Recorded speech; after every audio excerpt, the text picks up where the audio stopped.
নারায়ণগঞ্জে ২২৪টি মণ্ডপে চলছে দুর্গাপূজার প্রস্তুতি। শেষ সময় প্রতিমা তৈরিতে ব্যস্ত সময় পার করছেন কারিগররা। এর মধ্যে মণ্ডপের ৮০% কাজ শেষ হয়েছে।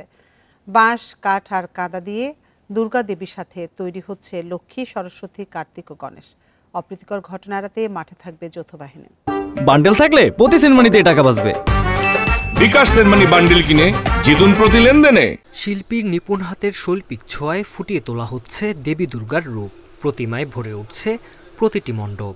দুর্গাপূজা উপলক্ষে প্রতিমা সাজাতে ব্যস্ত নারায়ণগঞ্জের প্রতিমা শিল্পীরা। আগামী পঞ্চমীতে আমাদের ডেলিভারি। আশা করি যত কষ্টই হোক আপনার এই সময়তে আমরা কমপ্লিট দিতে পারবো। দিন রাত কষ্ট করে মায়ের প্রতিমাটা আমরা সম্পূর্ণ করতে পারলে আমাদের মনে অনেক আনন্দময় লাগে বাঁশ, কাঠ, খড়, পাট ও বিভিন্ন ধরনের মাটি এবং রং দিয়ে প্রতিমা তৈরি করেন কারিগররা। প্রতিমা তৈরিতে খরচ হয় ৬০ থেকে ৭০ হাজার টাকা। তবে সরঞ্জামের দাম বাড়া ও পরিশ্রমের তুলনায় ন্যায্য মূল্য না পাওয়ায় হতাশ কারিগররা। মৃৎশিল্প কাজ করতে যে র মেটেরিয়ালসগুলো লাগে আমাদের, কিন্তু এগুলোর দাম অত্যাধিক, কিন্তু সেই অনুপাতিক হারে আমাদের কাজের পারিশ্রমিক আমরা পাই না।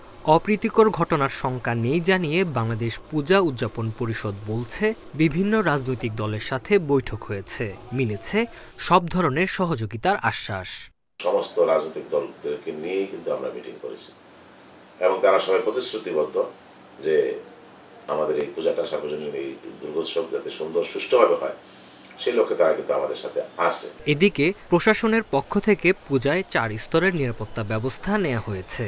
অপ্রীতিকর ঘটনা এড়াতে মাঠে থাকবে যৌথ বাহিনী। কমিটির সদস্য যারা আছে, রাজনৈতিক দল থেকে শুরু করে বিভিন্ন সংগঠন আছে, তাদেরকে আমরা নিরাপত্তার কাজে সম্পৃক্ত হওয়ার আহ্বান জানিয়েছি। তারা আমাদের সাথে একাত্মতা ঘোষণা করেছে এবং বলেছে যে এই উৎসব কোনো বিশেষ গোষ্ঠীর না, বিশেষ ধর্মের না। এটাকে সফল করার জন্য বা উৎসবমুখর করার জন্য আমরাও পরিশ্রম করব, আমরাও কাজ করব। ২১ সেপ্টেম্বর মহালয়ার মধ্য দিয়ে দুর্গাপূজার আনুষ্ঠানিকতা শুরু হবে। ২৮ সেপ্টেম্বর ষষ্ঠী আর ২ অক্টোবর প্রতিমা বিসর্জনের মধ্য দিয়ে শেষ হবে দুর্গোৎসব। Independent news.